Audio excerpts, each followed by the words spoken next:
Good evening. Thank you for being with us. Welcome to our 5-part series of Edmonston Talks. My name is Tracy Gant, and I am the mayor in the town of Edmonston. And along with me, co-hosting is our town administrator, Rodney Barnes. Mr. Barnes, say hello. So welcome to our Edmonston Talks. This is the final show in our 5-part series, which has covered the pandemic and its effect on policing, education, health. It was a salute to our hometown heroes. And this last show is on the economy. I'm joined here tonight, as well as my co-host, with our panelists. And Mr. Barnes, would you like to introduce our panelists? Absolutely. Good evening, Mayor, and to our panelists. We're really thrilled to have you here as our final show of this series. Our first honored guest is the State Comptroller, Peter Franchot. We appreciate having Peter. He's a great friend of Edmonston and particularly responsive to our needs when we need something. So thank you, Comptroller, for being on board. He is the 33rd Comptroller for the state of Maryland. He was been in that role since 2007, first elected in his current post in 2006, and has been reelected 3 times. I thought this was the most interesting part of that, is that in his 2018 election, he received 1.6 million votes, the highest number of votes cast for any candidate for state government office in Maryland history. So that, well done, Comptroller, that's really wonderful. But he is a champion for the small businesses in our state and for the working families, and he runs a 1,100 person state agency, so he knows what it is to provide respectful, responsive, and results-oriented taxpayer service for the state of Maryland. So, Comptroller, I could go on more here, but we're really happy to have you. Please do, Rod. Keep going. No, I'm kidding. The panel is terrific, and Mayor Gant, thank you. But yeah, Rod, especially, thank you for that. We are also pleased to have with us David C. Harrington, former state senator Harrington, and we appreciate greatly that he has joined us tonight. He is currently the CEO of Prince George's Chamber of Commerce, so he is an outstanding expert when it comes to knowing what the businesses in Prince George's County have going on and what issues they have, particularly in this time of crisis. He's a board member of the Eugene and Agnes E. Meyer Foundation, the Consumer Health Foundation, the Bowie State Board of Visitors, and co-lead of the Robert Wood Johnson Place Matters Special Committee. David has done wonderful things for our Porttown communities, former Mayor of Bladensburg. I think he even has a park named after him in Bladensburg these days. So that's really great to have him on board tonight to talk about how our businesses have been impacted during the pandemic. Thank you, David. And Mr. Barnes, if I could just say, he's the reason that I decided to run for mayor. He's always said I should be mayor, and I'm telling you, I finally took him up on it. So thank you. Thank you for being my mentor in that area. No, so Mayor, thank you, Rod, thank you, and thank you, Mayor. Well, now you didn't only do that, but you also then, we whispered in your ear to be president of the Maryland Municipal League. Yes. And, you know, you took that on and what I hear did outstanding things. They're still doing outstanding things with the Maryland Municipal League. So thank you for your leadership, not only in Edmonston, but across the state. Thank you, sir. Very good. And she is outstanding. We're very fortunate to have her recently elected to her 3rd term at the town of Edmonston. So we're happy that occurred. Our final distinguished panelist tonight is Guy Berliner. And in our community, everyone knows Mr. Berliner. He is an outstanding community member, outstanding community business. He is the president of Berliner Specialty Distributors, and he was the Mid-Atlantic distributor for the Unilever ice cream, which brands include Good Humor, Klondike, Popsicle, Briars, and Ben and Jerry's.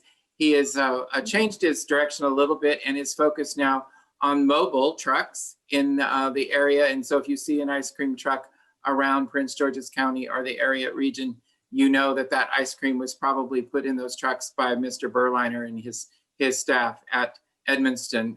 So we're really pleased to have you with us tonight, Guy, and the wonderful things you've done for our community. We're very appreciative. Correct, Mayor? Yes, indeed. Indeed. Thank you all, our panelists. We have great panelists here tonight. So I'm so very happy to have you here. But as we move on into this, our talk, the COVID-19 pandemic has wreaked havoc with the dramatic loss of lives and infection to millions of people. It has presented an unprecedented challenge to our public health system and a devastating toll on the economy. It has disrupted financial markets, businesses, employment, causing instability across both public and private sectors. As in most other states in the US, Maryland has seen a rise in the infection rate, leading Governor Hogan to increase restrictions, reverting to back to stage 2 measures, as well as County Executive Angela Alsobrooks has issued an update on new capacity guidelines for Prince George's County. On a positive note, though, there is a promising news about vaccines near completion. Tonight, we will talk about our experiences and challenges, the current state of businesses, and the recovery efforts.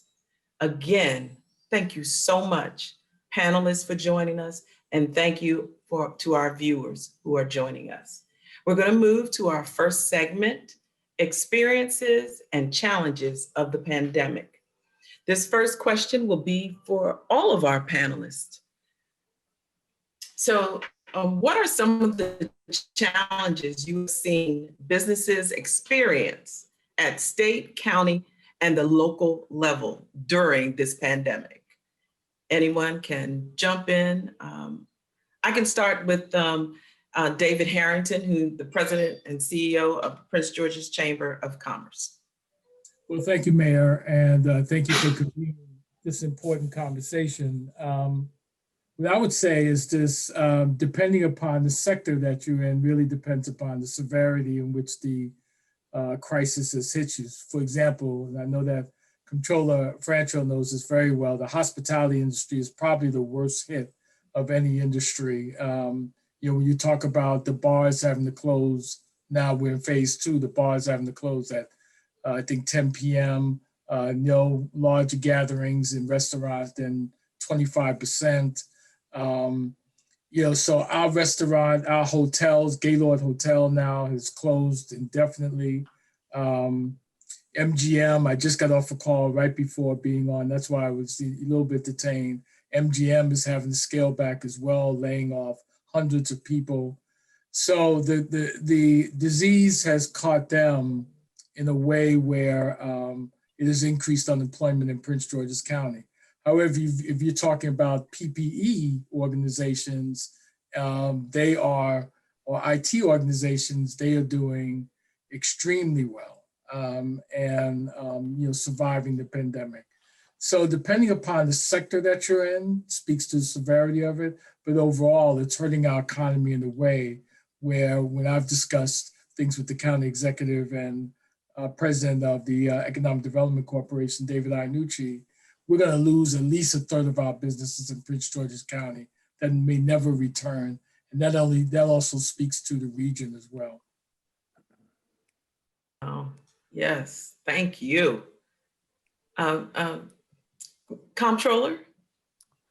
Well, I agree with what the senator said.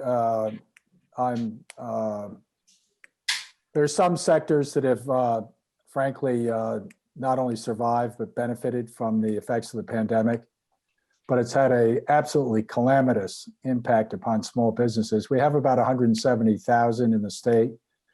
We estimate that 20 to 30,000 have already closed, and we're expecting another 20,000 to close between now and mid-January. And the problem there is that the US, unfortunately, launched into a national strategy to control the virus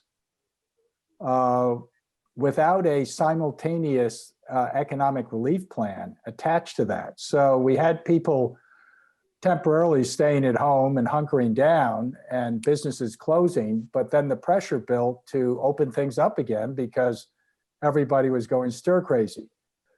Around that time, the first stimulus arrived. That was $2.2 trillion. And the Paycheck Protection Program was enormously successful during the summer in stabilizing the state's economy. But once again, it was billions and billions of dollars from the federal government pumped into the state of Maryland to pay salaries of people that either were not working or were working in very relatively hazardous jobs. And as a result, the tax revenues for the state were stabilized and the economy was stabilized. Then all of a sudden, stimulus one ended and there has not been stimulus two. And we are in a real danger zone, even with all the good news about the vaccines that are being developed.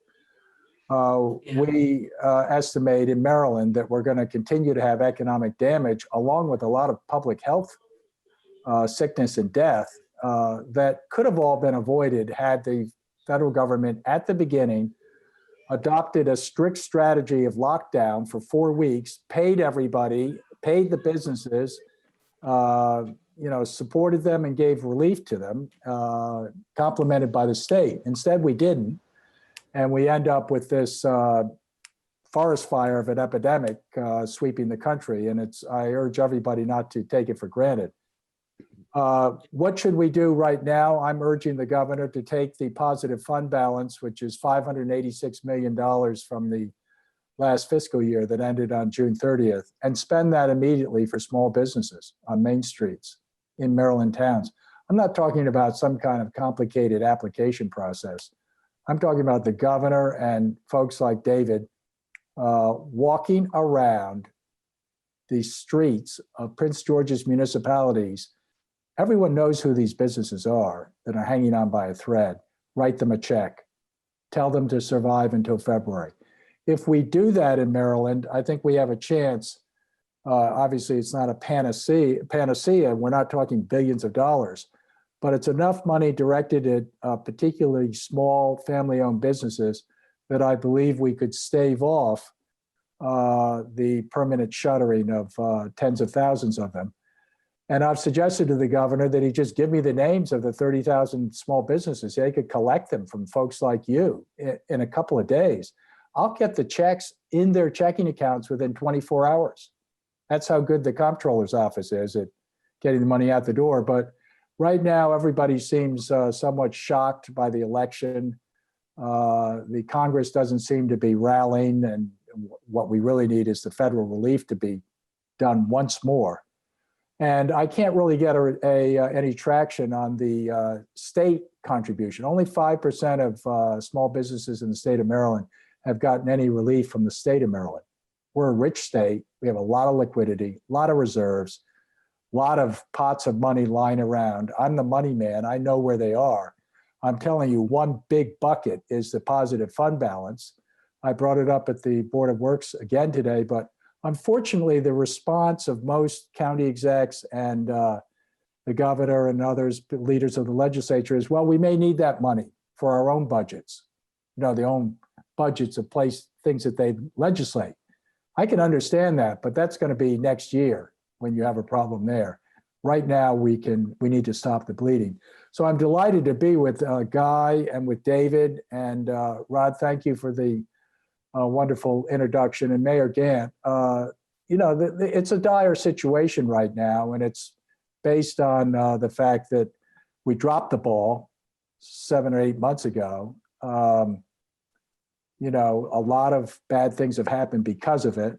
I used to think that the buck stopped in the White House, but I guess it doesn't anymore. And we're going to have to pay the price for the next 2 months. After that, I think we'll see some relatively rough sledding for the economy. But by the end of next year, with the distribution of the vaccine and vaccinations, of course, I think we will see a restoration of to prosperity. And I'll just mention, yes, I'm glad I don't own a hotel or a restaurant because they're getting hammered.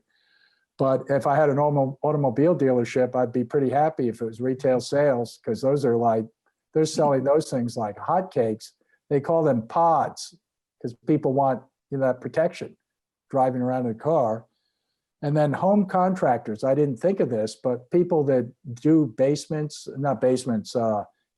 and bathrooms, they can barely keep up with the business. Why? So many people are staying at home, hunkered at home, working remotely. They don't have a place to spend the money they're earning. And there's a lot of home improvement going on that, you know, it's just following what David said. Some sectors are benefiting from the pandemic. A lot of them are not. And I'll just finish by saying there are 1.1 million Marylanders that file for first-time unemployment. The vast majority are women. Half these jobs are not coming back. We are going to have a job reconstructing the state's economy. I'm kind of excited because it gives us a chance to reinvent ourselves and reimagine our state. But there's a lot of work ahead. And thank you for letting me be part of this distinguished panel. It's very impressive. Thank you. Thank you. And Mr. Berliner, what challenges have you seen? Well, first of all, At the local level. and Rodney, I just want to thank you first for asking me to join this distinguished group. I'm really honored. And I'll give you a little bit of my feedback on my local business, but I do want to comment on, Peter, what you just said. I totally agree. On the federal level, I don't think we dropped the ball. The ball was never even picked up in the first place.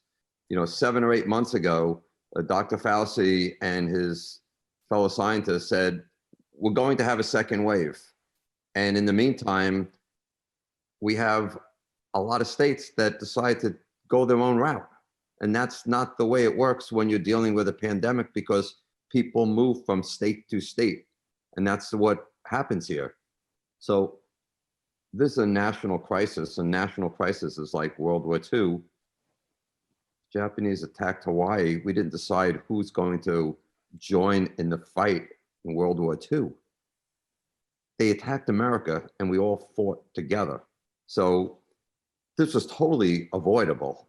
No question it was avoidable. The scientists said what we needed to do, and the people at the top levels down the block, you know, about 25 minutes from here in DC, decided not to do what they should be doing, which is, I don't think, really a hard decision. Wearing a mask and doing those things, we could have done a much better job, like countries like South Korea, who were able to turn their economy around, and their GDP is like a lot better than we have been, because they just sort of follow the rules. On a personal level, I will just say it's been very challenging. I mean, for me, the most challenging thing is seeing what's happening with our vendors. When I say our vendors, these are the guys and the women that drive the mobile vending trucks. These folks have been with me for, sounds crazy, but like 15 to 30 years. We've been there for 32 years. Most of them are from West Africa originally, Sierra Leone, Guinea, got people from Central America, and it's really one big family there. So this pandemic occurred just when we were about to start our season. Not that there's a good time or a bad time for a pandemic, but from the ice cream distribution side, we start mid-March, April, and roll into May and June. Initially, our vendors were not able to go out, but they did. But where they normally go in this day and age is they go to pools, closed, parks where kids play soccer, closed, businesses where there's events, closed. So it's hurt me, sure, on a financial side, but really just on a personal side when I see the tough situations that these guys have had to go through. So we'll get through. This will pass. We all need to do it together. That's what will happen. So thank you. Mayor, Can I return to something that Controller Francho brought up? Is that okay? Or I don't Yes. wanna- Oh, yes. Because I thought he raised a point where some of and so did Mr. Berlander, some of the micro businesses are hurt the most, and that's what we're seeing. And I want to congratulate Controller Franchos for his leadership, because I think that's exactly the point that we need. And Controller, if you need any sort of other advocacy on pushing for that, I think you talked about close to five. Yeah, the 585 million. That I do need some help on. Yeah, let's talk about that, because I think he's dead on. We're thinking about doing this as well, is coordinating, and I was going to ask you offline, coordinating with the towns, who are your micro businesses, where we could do some technical assistance to connect with some of the banks of the chamber, because what we're finding with our micro businesses, and I think, again, I can't thank, Controller Francho enough for this idea. It's the micro businesses that are getting hurt, drastically hurt, because they don't have the relationships normally with the banks to get any kind of loans or grants. And even if the state or county or other try to put out grants to businesses, normally they don't have the infrastructure with accountants and others, so they get left out of all these opportunities. And with even with Mr. Berline, all those opportunities get lost with what I call the micro businesses, because they're running on a shoestring, and they're cash and carry, right? Every piece of cash they have to a bank, but they don't have the financial relationships to ask for a low interest loan or get a grant. Or many times when these grant programs ask for your books to be in order, they're running on a shoestring. And so when they can't comply with the request, but with Controller Francho's idea, we can work with the municipalities. You all identify some of these micro businesses in your community, and we could simply write a check to them, right? That would make all the difference in the world to get them through this process. And I would like to work with you, Controller, providing the technical assistance so they know what QuickBooks is. We can connect them with accountants, connect them with banks in order to get that money out on the street. And that is so, so very important. Thank you, Senator. And Mayor Gant, if you wanted to just, my staff can help. Emily Gontram is on the phone or on the program here, and she can work with you guys. The key here is just exactly what you said, David. It's going to cost the state a ton of money to recreate these businesses through economic development programs, et cetera. Why don't we use our money efficiently and keep them alive until the vaccine sets in? And it's every single one of them has their own little ecosystem of customers and guys, much bigger operation. But on a small scale, there are Guy Berliners all over Prince George's County. And they've always been loyal to the county and to the state. They never get on the phone and complain to me, other than sometimes about taxes. But they're able, here they are, stressed out, hanging on by a thread. And the state has this totally unallocated found money called the positive fund balance. Let's, stop, take it out of the account. It's just gathering mold and dust where it is. Take it, get it on the streets. Some of it might be abused. It might go to the wrong person or something.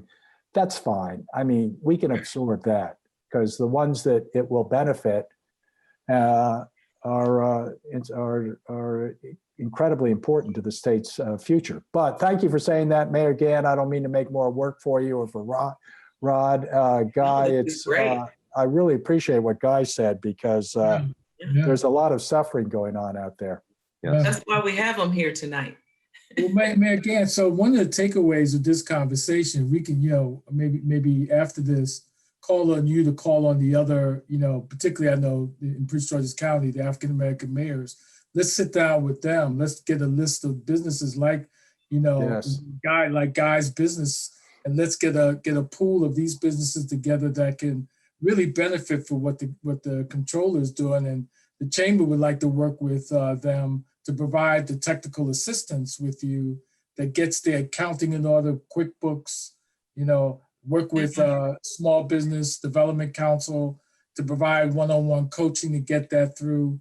And so with the controller's efforts, perhaps with my efforts, the people that Guy are talking about, we want to help them and help his business in a way where, those businesses and Guys literally putting food on the table for people who, otherwise without him, are gonna be distressed. And so maybe Mayor, if you want to call together, the Black mayors, we'd love to do a Zoom call together with Controller Francho. Absolutely. And, let's see how we can provide, you guys identify those businesses who need the most help, and we can provide the technical assistance and work with Controller Francho to get that money out in the street to those businesses. I tell you, that will go a long way, because what happens is with our municipalities, our businesses kind of look to us for assistance. Mm-hmm. So this is huge. So I thank you so much. And I will definitely get in touch with you and our comptroller in reference to a Zoom call. They would love it. It would be a relief to us. Hey, can I tell one story about adjusting to the pandemic? My local restaurant in Tacoma Park, it's called Cielo Rojo. It's a wonderful. You took me to lunch there, by the way, a long time ago. It's a great. Yes, exactly. Okay, so right when the pandemic started, or in April, I think I was down picking up a kind of a takeout order, and the owner was there, and I said, "How are things going?" She said, "Well, we're barely making it because the margins are very small, and we're doing all takeout. We can't do indoors at all." And I said, "Oh, that's too bad." She said, "If we could just sell our mixed drinks, our margaritas that we're famous for, they cost $14 each. That's a huge profit margin for us, and it would really allow us to get through." I said, "Well, who in God's name is telling you can't do that?" She looked at me and she said, "You are. You're the comptroller, and you're the alcohol regulator, and you've made it illegal for us to sell mixed drinks." Well, needless to say, a couple of days later, that got changed. Governor Hogan put it in one of his emergency orders, and almost all the restaurants in the state have benefited in a small way, but being able to serve spirits in a takeout and delivery. Takeout, right. That was a big change from the state laws, and it's proven to be a bit of a godsend as far as just the fact that it probably costs $2 to make a $14 margarita. But I was happy that it got adjusted. Business, Well, Peter, what you just said, a great litigator said to me, "Don't ever ask a question you don't know the answer." Yes. God's name is stopping that from happening. It's like, oh, it would be you. Yes. But I do want to make a comment to what you said, and you were spot on saying there's X amount of businesses out there. If they go under, what is the cost of bringing them back? It is a lot less than keeping them around and having them survive. Like for my business, well, I'm one business, but I'm really not. I have 200 vendors that each have their own business. Each truck is a business. Each truck is a family. And I don't know if you know, Rodney, but the main reason that I kept that business and didn't sell out was to keep those mobile vendors around, because if that didn't happen, they have no other place to park. So primary reason is, the people know, the vendors know that I kept that and didn't take the money, was to keep them around. So each one of them is a business, each one's a family. So it's not one business here, it's 200. So your point of just keeping people in business, right, way better economic decision than letting them go under, and hopefully they come back. Yeah. Excellent.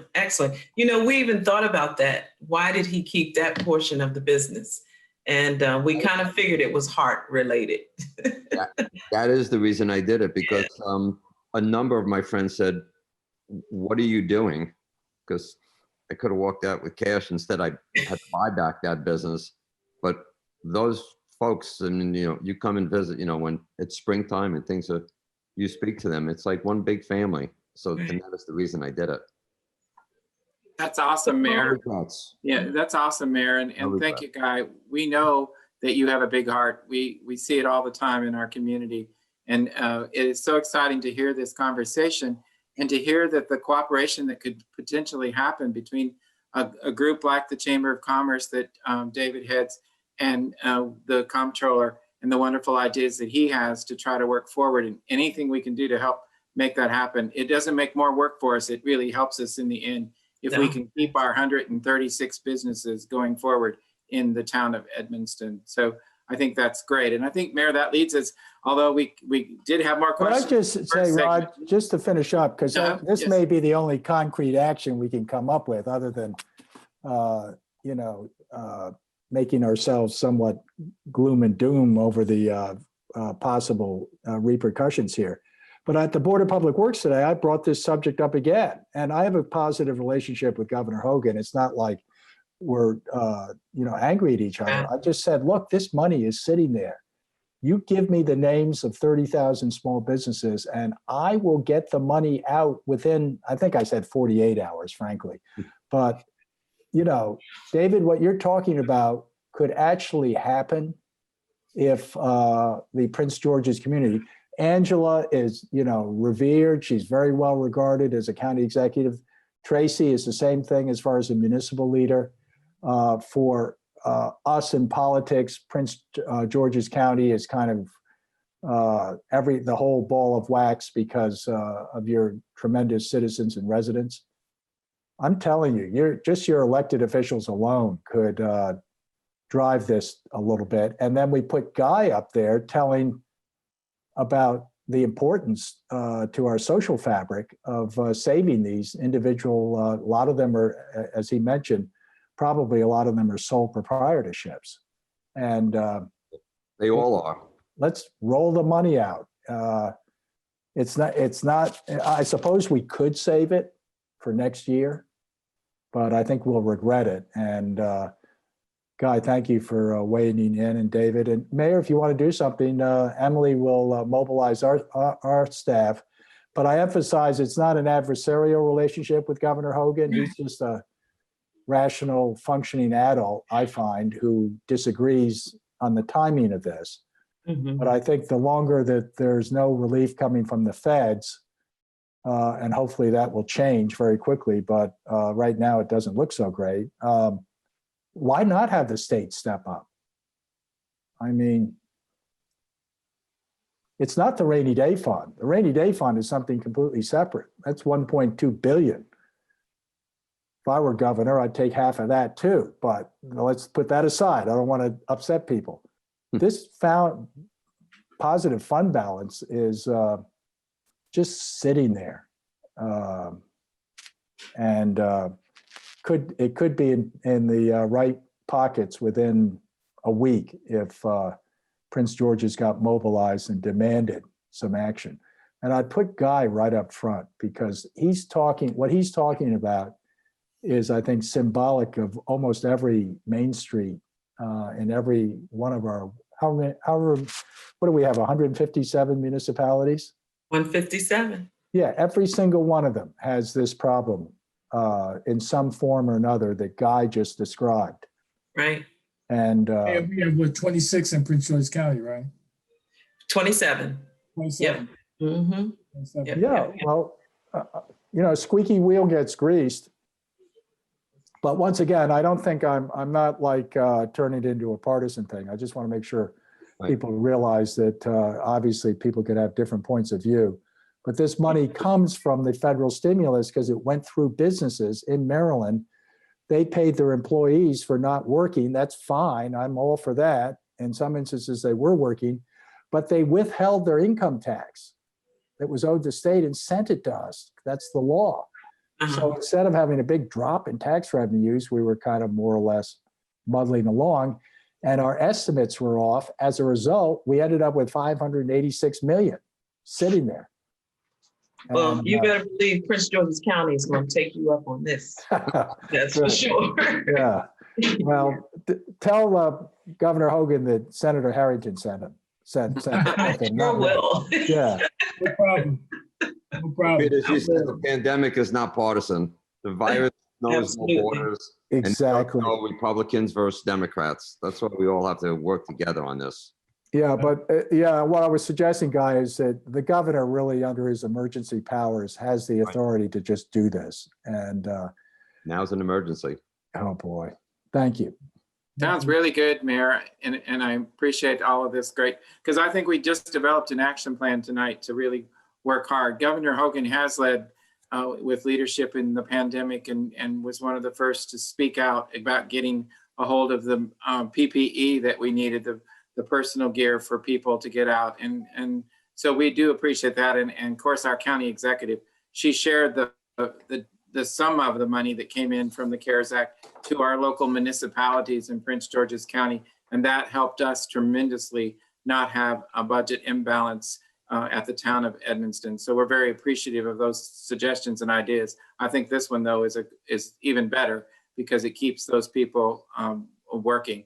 But I think that leads, Mayor, right into our next segment in the current state of business. While we've talked about it some, and certainly, Guy, you've talked about it in a big way. But let's start out with the comptroller. What is out there in terms of public-private partnerships that can help the state and county level to support these businesses besides the things that we've already discussed?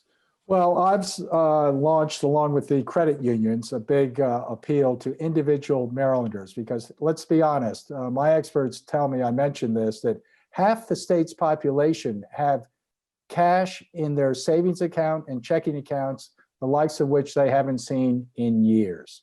Why? Because they're working. They're not allowed to go and spend money on air travel or anything like that because it's not safe. So they're not spending the money. So I've suggested in a statewide program that the state partners with the credit unions. These are not-for-profit financial institutions. They have in the region, about 2 million members.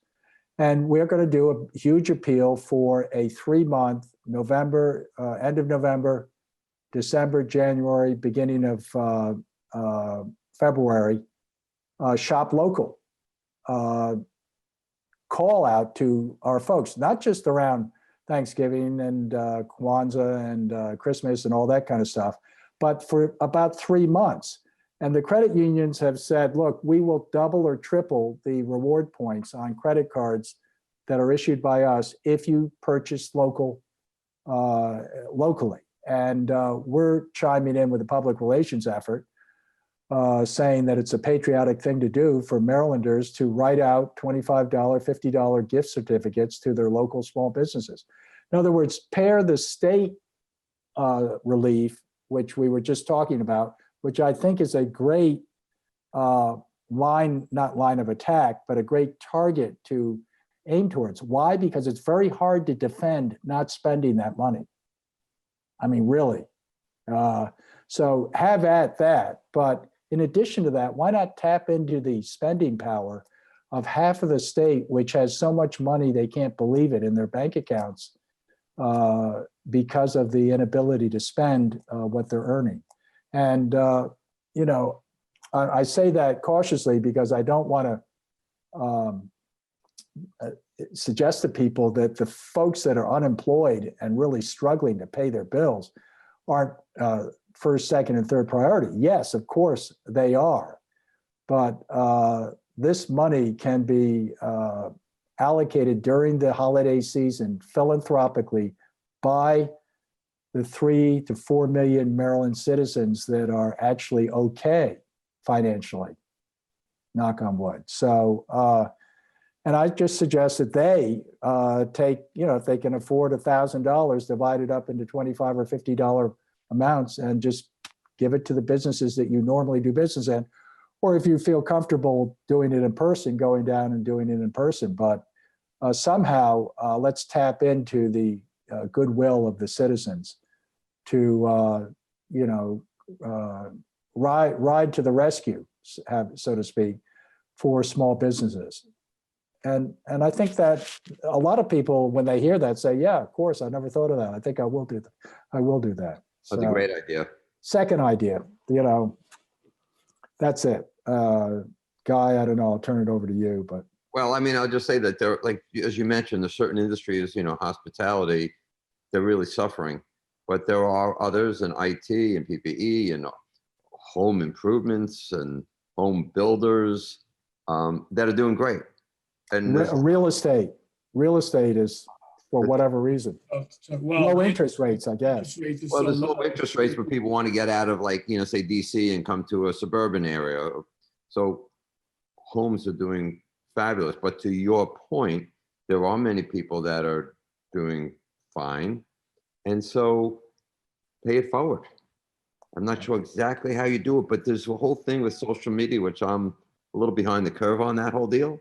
But there's ways to do it by not only with the fund that you were referring to, but also people to people. How you do that is above my pay rate, but I think it's a great idea. Senator, what's some of the things you've seen from some of the businesses that you've reached out to and talked to in the chamber that you're seeing that public-private partnerships have helped to support during this time?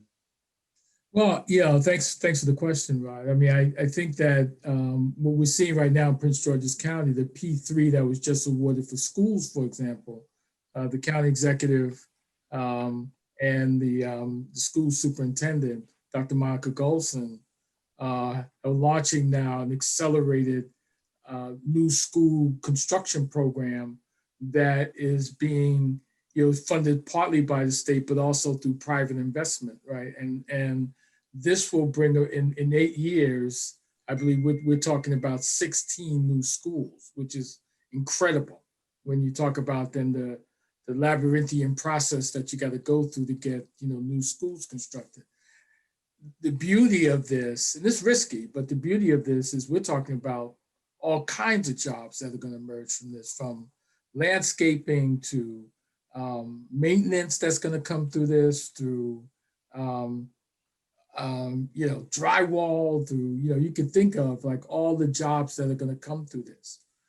Again, I would encourage the municipalities, to the extent that some of those schools might exist in your municipality, to tie into this and see how your businesses can chime into that. When Guy talks about the ice cream trucks, well, guess what? When those workers are out there in the hot sun, constructing these schools, well, Guy, there's going to be lots of business out there for people to buy your drinks, to buy your ice cream, to buy your other things, just to get them through the day.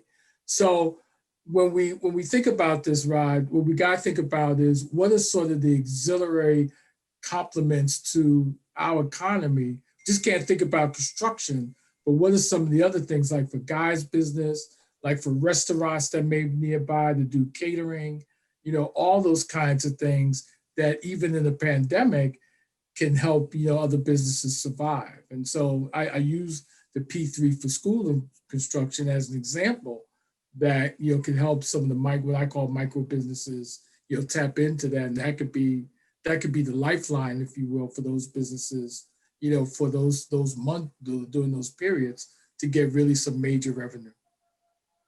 Very good. Yeah, that is a great happening for our county, particularly, and for the children eventually, as those get to enjoy those schools and have the proper facilities to learn and seek education in. So that's super. So one last question in this segment, we'll move into the final segment, is what can businesses do to support their employees? I mean, obviously we hear about the money that the federal government did through the first stimulus that kept paying employees even though they weren't necessarily working. But what really other ideas or suggestions have you heard about that can help businesses support their employees during this difficult time, especially as we approach the holidays?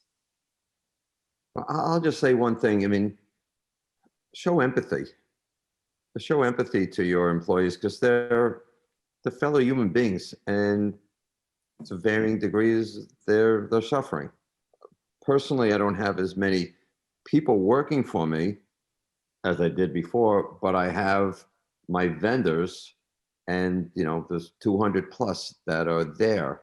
So show empathy from the business perspective. For the parking that they park their trucks there, I reduced their parking fees tremendously. They park and they plug in just to make it easier. So, Peter, you talked about paying things forward, and I think there's people at times like this, they need to step up and just do whatever they can to help those that are just less fortunate, and have an ear and just talk to them. Because sometimes people just want to talk about it. Of course, that doesn't necessarily put food on the table.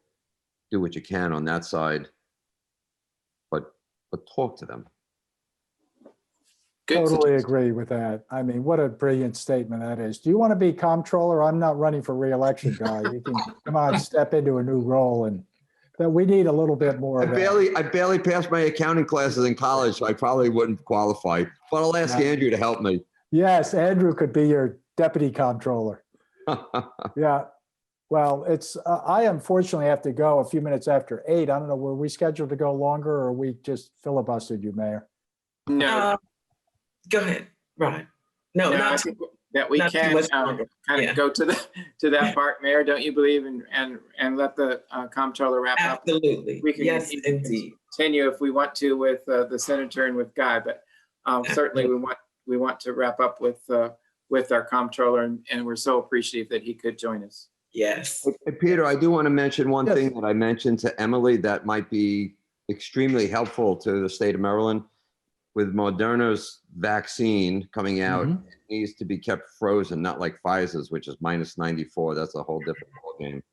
But with the change of my business, I actually have a tremendous amount of frozen storage space. I told Emily I was going to email her a picture of it. That's probably the hardest commodity. If you go Google frozen storage space Wow. in Maryland, Yeah. you won't find any because it doesn't exist. But because my business has changed, I'll send this picture to Emily. Yeah. This could be very helpful. Yeah. No, I brought that up at the Board of Public Works today. Are we prepared for either one? And the state Yeah. response was, we just bought 5 big units, and we've got contracts that we can buy additional units. But right now it's getting super competitive because every state, once again, has been tossed into on their own out into the briar patch here and told to fend for themselves. And hopefully the Moderna one, because that 20 degrees, I think, centigrade is what these freezers can get. So Emily, would you make sure that whoever it was that was, I think it was Interim Secretary Schrader from the Health Department was talking about this today, Board of Public Works, make sure they're aware of Guy Berliner. Yeah, absolutely. I've got about 700 pallet positions. That's the equivalent of a lot of tractor trailers that each Yeah, have. and just a little off the record remark, we spent $500 million today at the Board of Public Works on all these projects, all these contracts that the state continues to fund. Right. So don't consider it a philanthropic gift. No, I get it, but this is something that, like I say, you go Google frozen storage space, as you know, it just does not exist on Yeah, thank you for bringing that up. You're No, Guy, going to you- make me look good if I'm able to deliver them some Yes. storage space. Yeah. There we go. So- Guy, you remember you were very helpful when we had power outage in that area, because my wife has a business over there, and we had to get dry ice from you. You were the only one Kidding. that had dry ice that kept things, going in some small businesses. Wow. Yeah, when that happened, we got inundated with it, and we have a very good relationship with our dry ice supplier, and we made sure we had it for the community. Yeah, no, it was a lifesaver for my wife's business. Yeah. Great. It was probably Berliner as well as Apollo Ice. Yeah, that's what it was. Yeah. Uh-huh. They're, Uh-huh. they're good people. Apollo Yeah, Ice great ran out. We had to go to Berliner. to Yep. get some- Yep.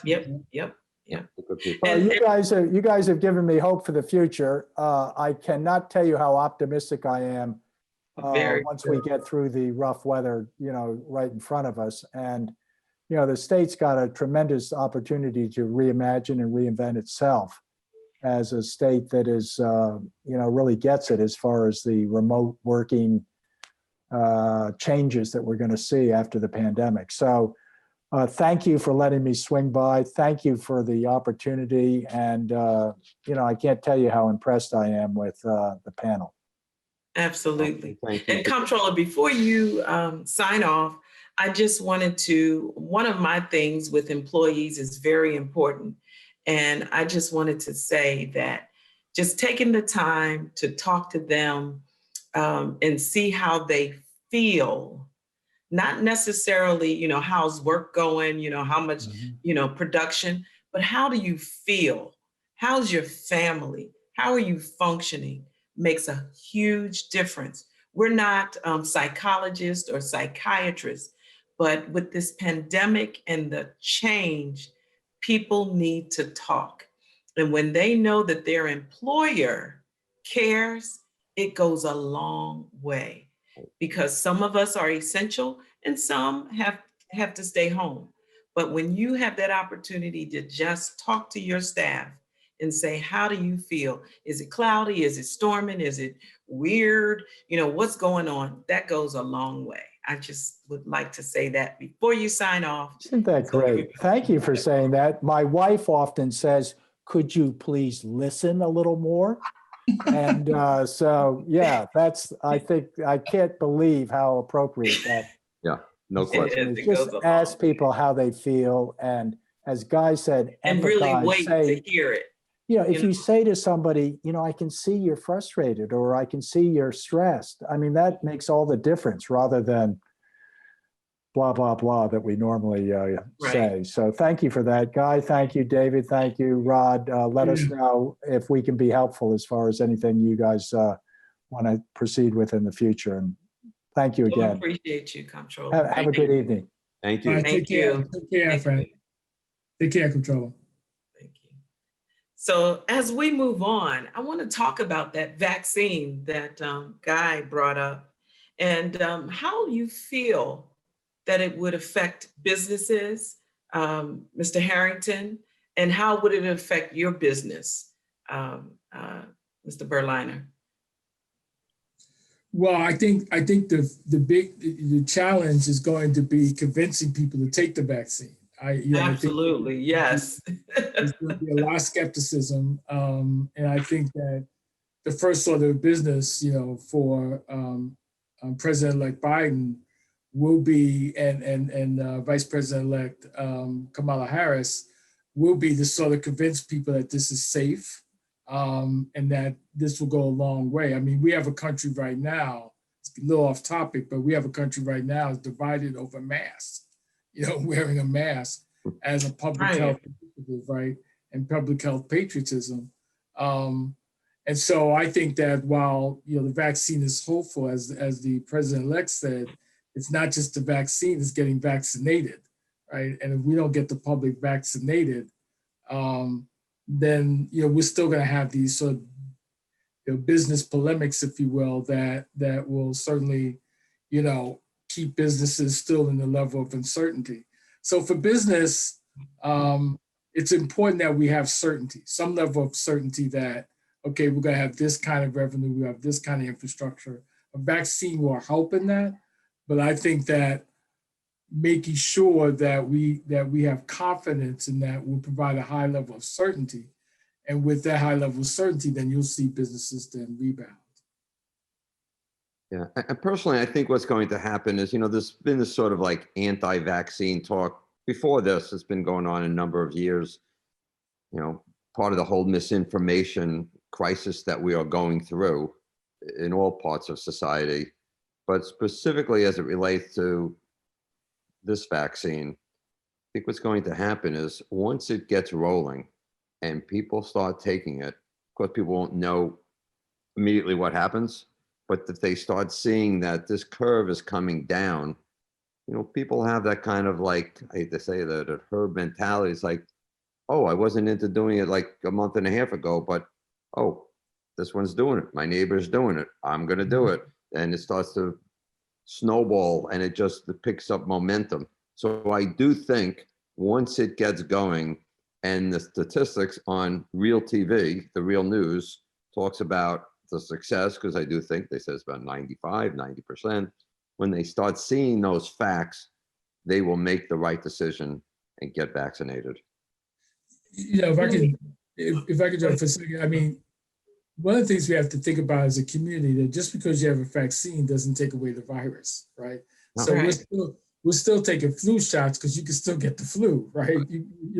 Even though still getting it, right? Right. And so, well, we may have to take a vaccine for the rest of our lives based on COVID, right? Like every year they'll take the COVID vaccine, right? So we still don't know.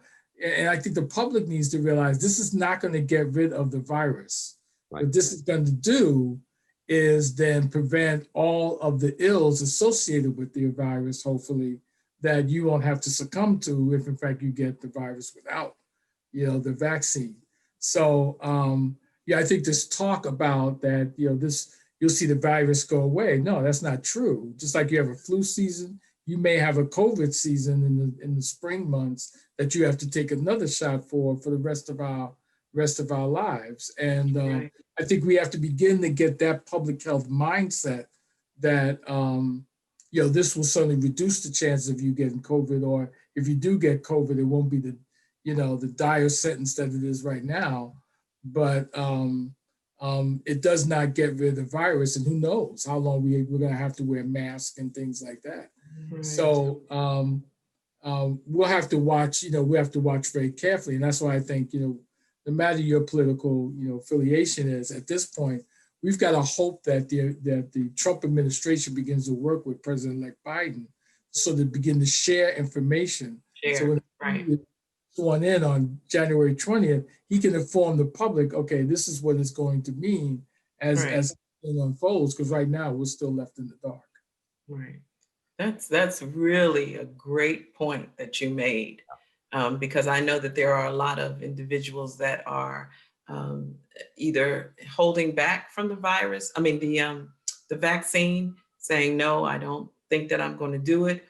And there are other individuals that think, okay, I'll go ahead and take this vaccine and it'll all be over. It'll be fine. We won't have to worry about the virus anymore. So that's very good to make the public aware of that. And with that, we're going to wrap up now. We're getting ready to close. But with that, just tell me, do you feel that the vaccine should be a mandate? And prior to that, do you feel that we should shut down for any amount of time? So I'll go ahead. That's a personal. So do you think we should shut down? And do you feel that it should be a mandate? And let's say for businesses. Yeah. Just quickly. Guy, did you want to go? Or go ahead. Well, I'll just say, I would love to see it mandated. You're going to always have those people say, I'm not going to do it. But if you have like institutions like, hey, your kid's going to come to school, they need to be vaccinated. Or you work for this company like Amazon, you need to get vaccinated. This is not a religious decision. This is like a health perspective. So, the government can do it, but the people, the companies, the institutions have to go along with it. Mm-hmm. It doesn't work when half the people decide to do it and the other half don't. In terms of a shutdown, I mean, Fauci always said, I'm not espousing the shutdowns. Why don't we do the simple things? Now, because we didn't do the simple things as a nation because of the guy who's, the buck doesn't stop there, Peter said. In terms of a shutdown, it might have to be a little bit here or there. I mean, it's hard to say. But if people just went ahead and just like for a semi-short period of time and just like wore the mask and just always. Gotcha. That's all you need to do. Gotcha. Thank you. When I say all you need to do, it's not going to eliminate the vaccine, but it'll eliminate thousands of people from getting sick or dying. Absolutely. Yeah, so I would, on a very broad level, I would say, and I heard this, it was in another, on a board meeting, I heard someone said this, that we have to change our mindset around public health and look at it as more patriotic than just sort of like advising people. I'm not sure how you make it mandatory. I think it's a great question, Mayor. Well, I agree with Guy. I think that we're going to have to, in terms of public institutions, like if you want to your child to go to public school, or public works or things like that, you're going to have, or even in private sector, to say, look, we want to curtail the spread of this disease. we're going to insist upon, before you sign this contract, insist upon that you take, that you show us, that you've taken this vaccine. I think Guy's approach is right. But I also would say that I would hope, as a public health measure, with seeing now we're at 250,000 deaths. I mean, think about that. We lead the world in deaths, and they're thinking about in February or after Christmas, we might be up to 400,000, at least by April, which is unconscionable. Right. In less than a year time. I mean, you think about it, I don't know how old the Guy is, and I'm in Vietnam War. We only had, I think, like 65,000 deaths in a war that lasted for 10 years. Here in less than 10 months, we have, we have 250,000 deaths. So think about that. And think about the outrage we had about the Vietnam War of those 65,000. And, you're looking at these 250,000, and we're still sort of like, maybe I'll wear a mask, maybe I won't. Yeah, exactly, Mayor, exactly. I think on the issue of closing down businesses, I don't think that's an either or. What I would say is that if we have to, as a public health measure, begin to reduce crowds, then I think that comes with exactly what we talked about earlier in the program, and that is that we have to help then. We have to provide a stimulus package for people like Guy to keep food on the table for those essential workers, right? So I'm not against a shutdown, but then the question then becomes, what is the stimulus packages available that helps businesses, through this time where they're going to be closed? And I think if we do that, so as you have this debate about shutdowns, we have to talk about stimulus packages for our businesses so that their employees and their businesses can stay intact, so they can reopen when the shutdown, is over. And I think that's the kind of thinking that we need if, in fact, that we're going to keep our economy going. Because without people like Guy, I mean, those people are signing up, for his services and saying, this is my opportunity to get a piece of the pie, right? And have my own business. And I think that's laudable. So and I'll say, if you could give me your final thoughts, Senator Harrington and Mr. Berliner, just quick final thoughts so that we can wrap this up. And I also want Mr. Barnes to give me some final thoughts as well. So Mr. Harrington, if you could. I would say very quickly, and cut me off if I'm going too long, but very quickly, I would say that I think we have to get into the conversation about reimagining and resilience. And what is the best way? I thought that the controller was right. What is the best way that we reduce the 1/3 businesses that we project to close and never come back? And how do we rescue those 1/3 businesses in a way that keeps our economy going and keeps jobs intact?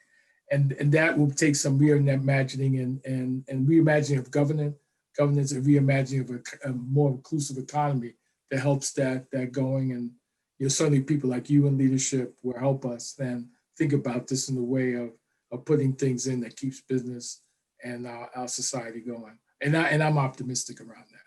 Yes. Thank you, Mr. Berliner.